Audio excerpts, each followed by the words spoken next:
సనాతన ధర్మాన్ని నిలబెట్టడానికి హిందూ మతం పేరు మీద కోటలు నిర్మించి హైందవ సామ్రాజ్యాన్ని ఏర్పాటు చేస్తున్న రోజులలో ఆయనకి శక్తి యొక్క అండ కావలసి వచ్చింది, అమ్మవారి అండ కావలసి వచ్చింది. అటువంటి రోజులలో శ్రీశైల క్షేత్రానికి వెళ్ళి ఆ రోజులలో మీరు శివాజీ మహారాజు యొక్క చరిత్ర చదివితే తెలుస్తుంది. హడిలిపోయారు మంత్రులు, సేనానులు.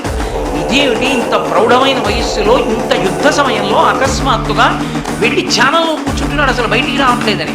భ్రమరాంబ అమ్మవారిని ధ్యానం చేస్తూ కూర్చున్నాడు శివాజీ మహారాజు. కూర్చుంటే భ్రమరాంబ అమ్మవారు ప్రత్యక్షమై, నీకు నేను ఒక ఖడ్గాన్ని బహూకరిస్తున్నాను, ఇది నువ్వు పట్టుకున్నంత కాలం ఇక నీకు యుద్ధంలో ఎదురులేదు, ఈ ఖడ్గం పట్టుకుని హైందవ సామ్రాజ్యాన్ని స్థాపించమంది. భ్రమరాంబ అమ్మవారు కటాక్షించినటువంటి ఖడ్గాన్ని చేత పట్టుకునే శివాజీ హైందవ సామ్రాజ్యాన్ని స్థాపించాడు.